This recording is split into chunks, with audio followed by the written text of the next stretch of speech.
आइए ज़ीरो में सबसे पहले आपको दिखाते हैं एक ऐसी तस्वीर जो हमारे सिस्टम की संवेदनहीनता को उकेरती है। उत्तर प्रदेश के अमरोहा में पुलिस एक मकान को खाली करवाने पहुंची। मकान के अंदर एक 70 साल की महिला मौजूद थी, लेकिन पुलिस वालों को उस महिला की उम्र पर रत्ती भर तरस नहीं आया। 70 साल की इस बुजुर्ग महिला को खींचकर जीप में भर दिया गया। इस दौरान बुजुर्ग महिला का छोटा सा पोता बार बार अपनी दादी को छुड़ाने के लिए गुहार लगाता रहा, लेकिन खाकी पहने ये दरिंदे बिल्कुल नहीं पसीजे। आप देखिए ये तस्वीरें, मकान को खाली कराने गए पुलिस के अधिकारी 70 साल की एक बुजुर्ग महिला को घसीट कर उसके घर से बाहर निकाल रहे हैं। ये देखिए ये तस्वीर, क्या इससे भी ज्यादा बदनुमा तस्वीरें हो सकती हैं? क्या और कोई तरीका नहीं बचा था? ये है उत्तर प्रदेश की पुलिस। और आइए अब बात करते हैं कश्मीर की। कश्मीर, जहां भारतीय सेना का एक बहादुर नौजवान अफसर, जिसने महज 6 महीने पहले अपनी सर्विस ज्वाइन की, उसके शरीर को अब प्राप्त किया गया है, गोलियों से छलनी किया गया है उसका शरीर। लेफ्टिनेंट उमर फयाज इस व्यक्ति का नाम है। 23 साल का ये नौजवान भारतीय सेना को इसने ज्वाइन किया था, लेकिन अपने घर में शादी में शरीक होने पहुंचा ये कश्मीरी नौजवान आतंकियों के निशाने पर चढ़ा और आज उसे शहीद कर दिया गया है। सवाल ये उठता है कि उसका कसूर क्या था? क्या उसका कसूर सिर्फ ये है कि उसने भारतीय फौज में अपनी जगह बनाई? सवाल क्या सिर्फ ये है कि वो एक भारतीय है? उमर तेरा ये बलिदान याद रखेगा हिंदुस्तान। सिर्फ 23 साल के लेफ्टिनेंट उमर फयाज का सपना था सेना की वर्दी पहनकर देश की सेवा करना, लेकिन घाटी के सैकड़ों नौजवानों की तरह देशभक्ति की कीमत फयाज को अपनी जान देकर चुकानी पड़ी। कुलगाम के उमर फयाज एक शादी में शामिल होने के लिए गए थे, लेकिन खबरों के मुताबिक शादी के दौरान आतंकियों ने उमर को अगवा कर लिया और फिर उमर का गोलियों से छलनी शव मिला। उमर फयाज ने फर्ज की राह में बलिदान दिया और अपने साथी के इस बलिदान को सेना के शूरवीरों ने सलाम किया। वहीं उमर के परिवार का रो रो कर बुरा हाल है। बहुत बड़ा सानिया है कि एक तरफ से जो लोग मसले कश्मीर की दुहाई दे रहे हैं, दूसरी तरफ से वो कश्मीरियों को, खासकर हमारे जवान बच्चों को जो आम घरों से आते हैं और अपनी मेहनत के बलबूते पे जिंदगी में कुछ बनना चाहते हैं, जैसे अभी ये जो शहीद फयाज की आप बात कर रहे हैं, जिसने बहुत कम उम्र में 22 साल की उम्र में आर्मी में वो ऑफिसर बन गया और उसको कुछ सेकेंडों के अंदर बहुत बेदर्दी से कत्ल किया गया। इतनी छोटी उम्र में आंखों का चिराग चला जाएगा, इसका यकीन उमर के परिवार को नहीं हो रहा है।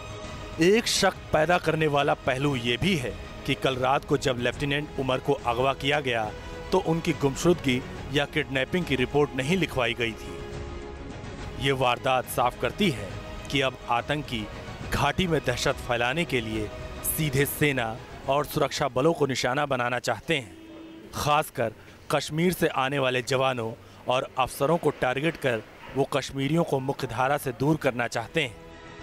कुछ ही दिन पहले एक वीडियो सामने आया था जिसमें आतंकियों ने एक स्पेशल पुलिस ऑफिसर को पकड़ लिया था और उसके साथ मारपीट की थी। मारपीट करने के बाद इस एसपीओ के बाल भी काट दिए गए थे। आतंकी अब सेना और सुरक्षा बलों को निशाना बनाकर आवाम के बीच असुरक्षा का माहौल पैदा करना चाहते हैं और यही वजह है कि जानकार इस करतूत का करारा जवाब देने की हिमायत कर रहे हैं। अब हिंदुस्तान की फौज और हिंदुस्तान की गवर्नमेंट और स्टेट गवर्नमेंट को ये बिल्कुल तय कर देना है कि ये जो लोग हैं इनको कोई भी मर्सी, कोई भी चीज नहीं दिखानी और आज से एक ऐसा एक्शन किया जाए ताकि इन लोगों को ऐसा सबक मिले और इनको टोटली एक्सटर्मिनेट किया जाए इस धरती से। और पाकिस्तान आईएसआई के जो स्पॉन्सर्ड ये मिलिटेंट्स हैं और साथ में ओवरग्राउंड वर्कर्स हैं, उनको इमीडिएटली उनको एक्शन करके उनको अरेस्ट करके और उनको अंदर किया जाए। सिविल पुलिस ने हमारे इंटेलिजेंस को खबर देना चाहिए कि कहां पर क्या क्या हो सकता है। इसका मतलब सिविल और मिलिट्री इंटेलिजेंस में काफी तालमेल होने की आवश्यकता है। पाकिस्तान के टुकड़ों पर पलने वाले ये आतंकी कितनी ही कोशिशें कर लें, लेकिन जब तक उमर फयाज जैसे भारत माँ के सपूत हैं, तब तक कश्मीर को हिंदुस्तान से कोई नहीं छीन सकता। इस इंसिडेंट के बाद अब ज़्यादा थ्रेट परसेप्शन जो पहले था, स्पेशली उन लोगों के लिए जो छुट्टी के लिए अपने गांव वापस जाते हैं, जो जम्मू कश्मीर पुलिस में है, आर्मी में है, सीआरपीएफ में है, उन लोगों के लिए बहुत ज़्यादा मुश्किल हो जाती है, क्योंकि उनकी फैमिलीज़ जो हैं वो भी इस थ्रेट परसेप्शन में उनको भी जीना पड़ता है।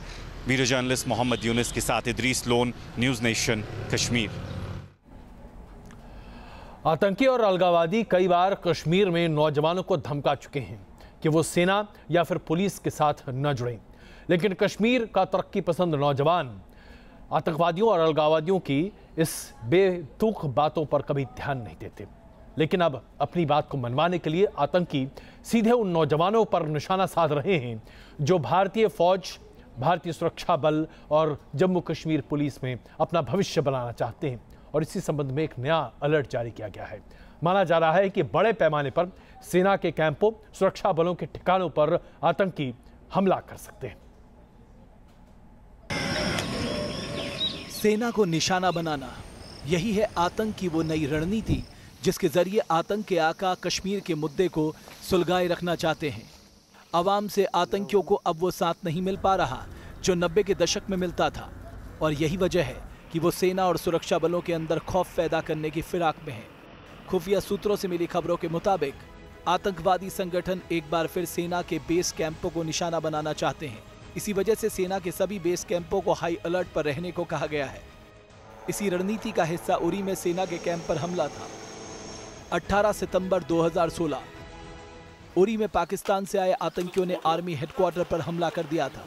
इस हमले में 10 डोगरा और 6 बिहार के 17 जवान शहीद हुए। इस हमले के जवाब में भारतीय सेना ने सर्जिकल स्ट्राइक कर पाकिस्तान में आतंकियों के लॉन्च पैड और कैंपों को तबाह कर दिया था। उरी की ही तरह पठानकोट में एयरफोर्स बेस पर हमला भी इसी रणनीति के तहत किया गया था। पठानकोट पे भी आतंकी अपने नापाक इरादों को अंजाम तक पहुंचा नहीं पाए, लेकिन ये साफ हो गया कि अब ये जंग आमने सामने की ही हो चली है, जहां आतंकियों के निशाने पर सेना है। हिजबुल कमांडर बुरहान वानी के एनकाउंटर में ढेर हो जाने के बाद से पिछले 1 साल के अंदर कश्मीर में सुरक्षा बलों पर 23 आतंकी हमले हो चुके हैं। अकेले 2017 में सुरक्षा बलों पर आतंकी हमलों के दौरान 4 जवान शहीद हो चुके हैं, जबकि 15 घायल हुए हैं।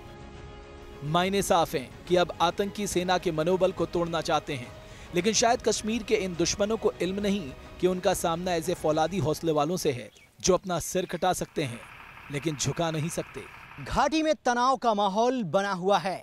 इन सब के बीच आतंकवादी एक बार फिर उरी जैसे हमले को अंजाम देने के लिए घात लगाकर बैठे हुए हैं।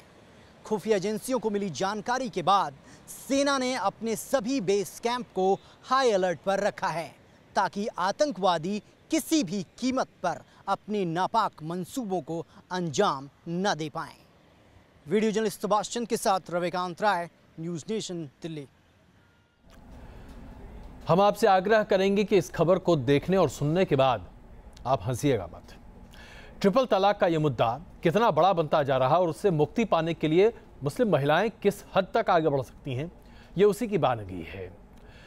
बजरंग बली की आरती गा रही हैं मुस्लिम महिलाएं ताकि बजरंग बली ही आकर उनकी मदद कर सके।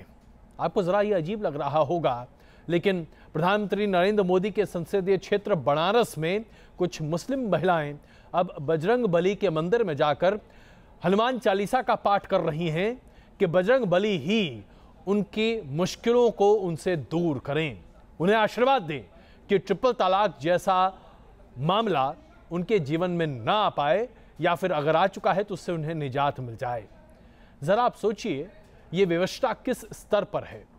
ये खबर आपको हास्यास्पद लग सकती है, लेकिन दरअसल इसके मायने दूरगामी है। बजरंग बली की शरण में मुस्लिम महिलाएं और जुबान पर बस एक ही प्रार्थना कि हे बजरंग बली, हम महिलाओं को ट्रिपल तलाक से मुक्ति दिलाओ। 3 तलाक से सैकड़ों मुस्लिम महिलाएं पीड़ित हैं। इन महिलाओं की एक ही मांग है कि इस कुप्रथा को खत्म की जाए, ताकि अब किसी महिला की जिंदगी नरक न बनने पाए। इसलिए सुप्रीम कोर्ट में सुनवाई से पहले ये महिलाएं संकट मोचन बजरंग बली के सामने अपनी फरियाद लेकर आई हैं और 100 बार हनुमान चालीसा का पाठ कर ईश्वर से 3 तलाक पर रोक लगाने की प्रार्थना कर रही हैं। मुस्लिम समाज की जो बहनों का कष्ट है, 3 तलाक जैसी कुरीति, वो कष्ट दूर करें हनुमान जी। और हनुमान जी को तो पूरी दुनिया में संकट मोचक माना जाता है, तो हमारी बहनों के भी वो कष्ट दूर करें और इस कुरीति से आज़ादी दिलाएं, मुक्ति दिलाएं। तलाक हमारे मज़हब में, हमारे कुरान हदीस में तो तलाक है ही नहीं है शब्द, लेकिन कुछ लोगों ने इसे अपने ऐशो आराम का, अपने ऐश के लिए इसको एकदम मजाक बना के रख डाला है। बजरंग बली की शरण में बैठी इन महिलाओं में से एक है शबाना, जिसके पति ने 10 साल साथ रहने के बाद उसे 3 तलाक देकर उसका साथ छोड़ दिया। आज वो अपनी छोटी सी बच्ची के साथ भटक रही है। ऐसे ही हालात रजिया के भी हैं, जिसकी बेटी को उसका दामाद 3 तलाक देकर चला गया। कि 10 साल उस घर में थे, हम 10 साल तक उस घर में थे। एक बैग ऐसा अचानक ऐसी बात हो गई। हाँ, हम रहना चाहते थे मगर वो रखना नहीं चाहते थे। छोड़ के भाग गया। लड़का भी जब मर गया था तब भी पहुंचा के छोड़ के भाग गया था। पातालपुरी मंदिर, जहां ये महिलाएं प्रार्थना कर रही हैं, इसके बारे में मान्यता है कि जब कोई भक्त सच्चे दिल से यहां आकर कुछ मांगता है तो उसकी मुराद जरूर पूरी होती है। तो क्या 11 मई को अहम सुनवाई में बजरंगबली की कृपा से सुप्रीम कोर्ट में ऐसी मुस्लिम महिलाओं की मांग भी पूरी हो जाएगी? Sushant Singh, Varanasi, news nation. आपने ऐसे कई वीडियो देखे होंगे जिसमें पुलिस वाले सरपट अपराधियों को दौड़ा रहे हैं, लाठियां भांजी जा रही हैं। पुलिस वाले पर यह भी कई बार कहा जाता है कि वो बड़े ही निर्दयी होकर लोगों के साथ व्यवहार करते हैं। थप्पड़, लात, जूते सबका इस्तेमाल होता है अपराधियों के साथ। लेकिन क्या आपने कभी ये सोचा कि थाने के भीतर थानेदार को कोई अपराधी ऐसा थप्पड़ जड़े कि थानेदार के कान के बीच की आवाज़ भी शायद वो अपने कई दिनों तक सुनते रहें? जी हाँ, ये हम आपको दिखा रहे हैं उत्तर प्रदेश की कहानी है, जहाँ पर खाकी की वर्दी पर ऐसा तमाचा पड़ा है कि उसकी गूंज खाकी वर्दी के लोगों को ऐटा ही नहीं बल्कि पूरे उत्तर प्रदेश में कई सालों तक सुनाई देगी। मेरे साथ थाने में थानेदार की पिटाई। तस्वीरें एटा की हैं, जहां एक शख्स ने भरे थाने के अंदर पुलिस अधिकारी को करारा तमाचा रसीद कर दिया। मोहित यादव नाम का ये शख्स समाजवादी पार्टी के एक नेता का रिश्तेदार बताया जा रहा है और इसके थप्पड़ कांड ने पूरे थाने को हिलाकर रख दिया। दरअसल मोहित पर एक लैब टेक्नीशियन के साथ मारपीट का आरोप था। टेक्नीशियन की शिकायत पर पुलिस मौके पर पहुंची थी और पुलिस मोहित को अपने साथ थाने ले जा रही थी। जब मोहित थाने पहुंचा तब भी उसने पुलिस वालों के साथ धक्का मुक्की की थी और फिर उठाया पुलिस वाले पर हाथ। मेरे साथ हालांकि थप्पड़ लगने के बाद पुलिस अधिकारी ने मोहित का हाथ पकड़ लिया था और फौरन बाद ही थाने का दरवाजा बंद कर दिया गया। बंद दरवाजे के अंदर क्या हुआ ये तो किसी को नहीं पता, लेकिन कुछ देर बाद मोहित सलाखों के पीछे कराहता हुआ नजर आया। पानी पिलवा दो यार भाई, पानी पिलवा दो। थाने के अंदर हुई इस मारपीट पर बीजेपी के सुर सियासी हो गए। ये देखिए जो दृश्य दिखाई पड़ रहा है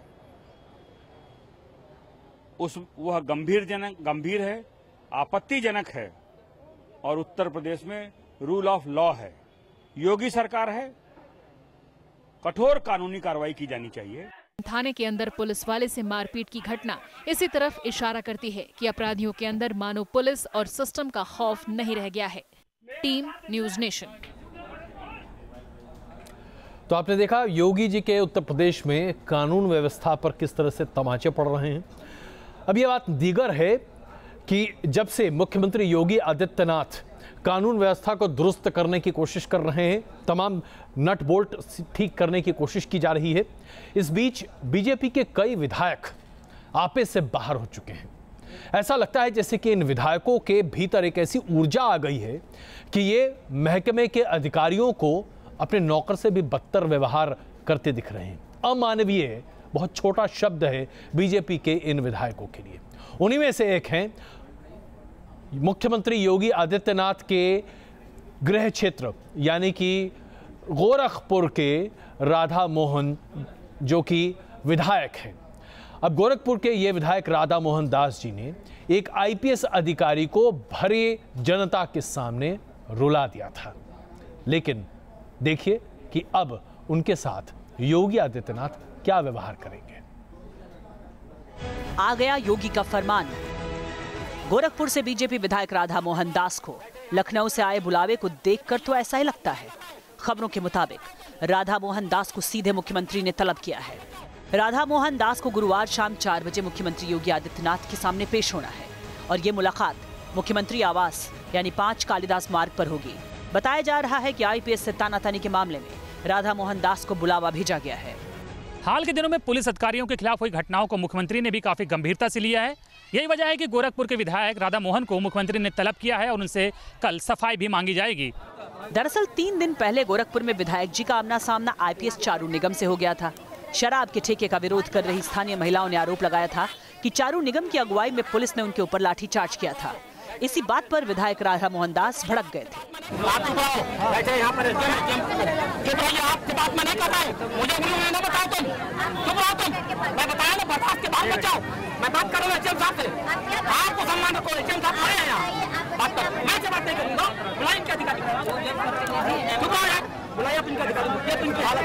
हालांकि सीओ चारू निगम ने अपनी सफाई देने की कोशिश की थी।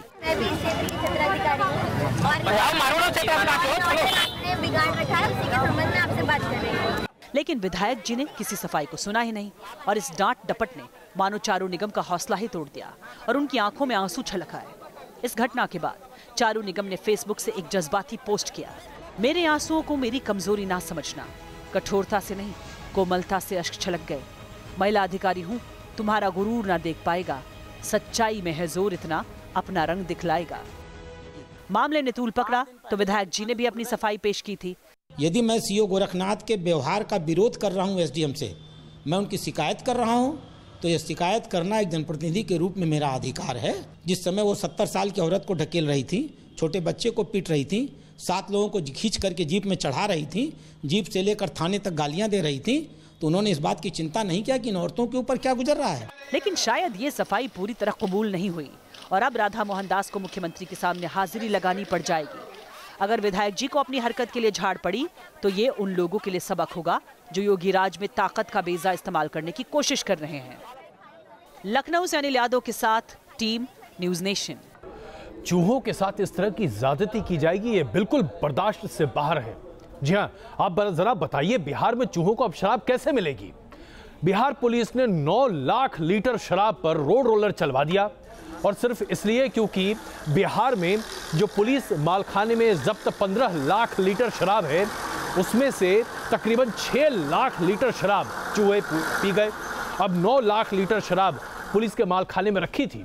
पुलिस को इस बात का बड़ा डर था कि चूहे बाकी 9 लाख लीटर शराब भी पी जाएंगे, इसलिए पुलिस ने उन 9 लाख लीटर के ऊपर ये पुलिस रोलर चलवा दिया। बताइए, चूहों के साथ इतनी ज्यादती बिहार की पुलिस कैसे कर सकती है? इससे ज्यादा चूहों की जरूरतों का नजरअंदाज करने की बात और कौन कर सकता है? वाकई में बड़ी निर्दयी हो गई है बिहार पुलिस।